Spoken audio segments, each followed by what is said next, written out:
When we don't see the hip mobility, we see different landing mechanics and different propulsion mechanics that throw off a kinetic chain sequence. Welcome to the Movement Driven Podcast with Dr. Greg Goldberger, where we help you bridge the gap between pain and performance. Each week, we'll share strategies, insights, and real-life applications to help you keep moving and stay driven. Now, let's get into this week's episode of the Movement Driven Podcast. Hello, everyone, and welcome back to the Movement Driven Podcast. I'm Dara here with Dr. Greg. Dr. Greg, how you doing today? I'm doing well. How are you, Dara? I'm doing good. I'm only going to say it one more time, but we are week 4 to 2026. Week 4. Yeah. After this one, I promise I won't keep tabs anymore. We'll see. Yeah. We'll see. Then it'll be like, we're 1 month in. Yeah. But hopefully y'all listening have been checking in and keeping up with your 2026 goals. And we just want to be a resource this month, just to really help keep you motivated and give you some good knowledge as you're going into this year so that you can either get back to sport, get into sport, and level up whatever your goals are. So today we're going to talk specifically about rotation sports and injury prevention. Specifically on, and even more specifically in that, is protecting your back, hips, and shoulders. The three very, very important things when it comes to pretty much any sport at all. So I think we can just kind of kick it off, Dr. Gray, and just kind of ask this question of why do rotational sports place unique stress on the body? Yeah. So I think with rotation, it's different because you're doing a repetitive motion over and over again in a violent way, right? Like I would say in a sport like football, you think of, pick anything besides the quarterback, right? There's usually some symmetry. Running back, he's going to cut left just like he cuts right. A corner's going to have to defend left just like he defends right.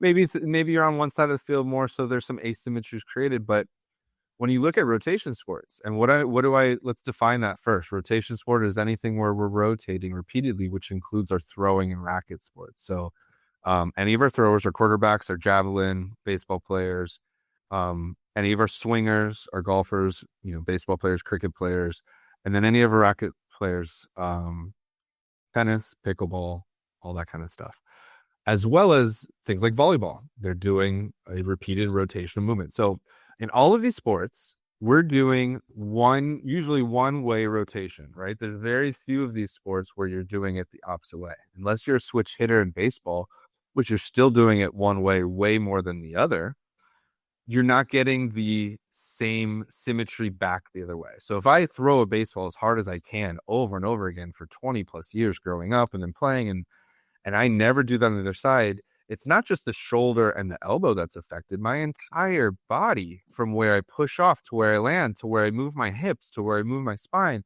to where I let that ball go, that is a very sequenced movement pattern in one direction.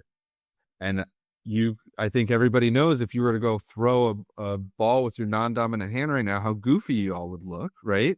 Because you don't practice that movement pattern, you don't do it, and your body doesn't load it to the point of breakdown, potentially, right? We can extrapolate this to golf. We're swinging one way. We're rarely swinging the other way unless you're doing really high-level training. You're doing medicine ball throws. Very few people are training the right way, basically. So I think with what we see repetitive injury-wise is a breakdown because we're going violently in one direction over and over and over again as the main concept of that sport usually. And the body's not necessarily equipped to handle that. Yeah, no, that makes a lot of sense. What are the most common movement breakdowns that you see in golfers, baseball players, and pickleball athletes? I mean, obviously that rotational part, but what does that movement breakdown look like? Yeah, well, I think obviously with like the baseball and pickleball and even golfers, we see a lot of like elbow and shoulder stuff because we're doing so much with the hands. We're hitting something really hard multiple times. Or for baseball players, also throwing, we see lots of elbow injuries. Tommy John is a super infamous type of thing that anybody who pays attention to sports is aware of, that pitchers go through in terms of a ligament damage in their elbows. But then when we talk about it more from the swinging aspect, we're rotating hips. If our hips and our thoracic spine isn't moving well, then our low back takes a big brunt of that, the hips themselves and the shoulders. So the lack of rotation through like the midsection really plays a role. And then if we talk about we go back to the elbow stuff and the shoulder stuff, there's a lot of literature that shows like decreased hip mobility leads to elbow injuries in golfers or elbow injuries in baseball players. So we talk about, it's never where the issue is. We have to assess above and below. We have to assess elsewhere. You're talking about my left hip mobility is going to affect my right elbow pain. Yeah, that's what the literature shows. Like Yeah. it literally does. So yeah, we see a little bit of it all, but definitely the shoulder, the low back, and the hip. And then if we're talking baseball, elbow's huge. No, that totally makes a lot of sense. So you mentioned before how you see a lot of like limited mobility impacting different parts of the body. So can you speak to that a little bit? Yeah, I think like for the golfers, this comes to mind very much so. Baseball players too, not maybe to quite as an extent, but the two biggest mobility restrictions I see are decreased hip mobility, specifically rotation, internal and external, and then decreased thoracic spine rotational mobility, which is the spine that sits between your neck and your low back, right along the rib cage. That's your thoracic spine. And your thoracic spine and your hips are designed to rotate. So when we're doing these repetitive rotations, we should move in the segments that are designed for rotation, right? God made us this way. Let's use it. But what happens is, for whatever reason, we lose that mobility very often. And if you don't have it there, your body's going to find a way to compensate. Your body is really good at getting the job done. You're not even going to be aware of these compensations occurring a lot of the time. But when the hip is not moving well and the thoracic spine is not moving well, the low back in between is definitely a common area. And then what we're seeing from the T spine, we know that shoulder issues are a big thing. We've talked about that in previous episodes. And then, like I said, when we don't see the hip mobility, we see different landing mechanics and different propulsion mechanics that throw off a kinetic chain sequence where now I'm letting go of a baseball, or I'm making contact with the golf club into the ball at a place where I'm not ready to take those forces. Like my body isn't in a good position to accept the force. So it goes all to the ligament or all to a tendon rather than my body kind of absorbing it throughout. So yeah, hip mobility and thoracic spine mobility are the things that we're always assessing right off the bat. We're typically having to implement some sort of treatment for those. So if you're a rotation athlete, you need to assess those right away. Why do you think that athletes often feel pain far away from the true source of the problem? I know we've touched on this Yeah. before, but just for the sake of this conversation and then the new year mindset, why is that?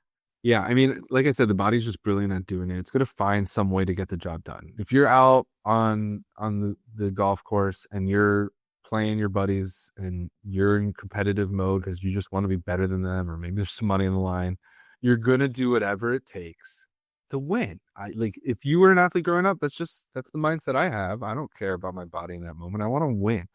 And so, albeit it might not be the smartest way of thinking, it is the way of thinking that a lot of us have. So I think when you get in that zone, you ignore all the other stuff and your body's going to do it one way or another. But if we want to talk about it from like a kinetic chain standpoint, so like the articles that I remember reading the most are your lead hip for golfers. If your lead hip internal rotation is limited, then it's going to affect elbow pain on your trail arm. Let me say it again. So if you're a right-handed golfer, if your left hip is locked up and you can't rotate through, you can't get your pelvis around that left leg at impact, then that's going to lead to you changing your swing, early extending, hanging back, and then you're going to hit the club head into the ball at an angle where your wrist is not ready to absorb the load, and it's going to go to your elbow. I know that's hard to all of you to see on a podcast because it was hard for me to see in my head as I was saying it. But what it does is your body isn't going to just hammer on this bad hip mobility. It's going to avoid that, but then it's going to run out of ways to avoid it. And eventually it's going to break down. So it's kind of like your body's just not going to compensate all the way through the chain. You Mhm. still have to get to where you're trying to get. So there's going to be a breakdown somewhere. And usually it's just the weakest link. I think it's as simple as that. Like you're only strong as your weakest link. And the elbow is a very weak link compared to all of this mass that I had from hip to shoulder.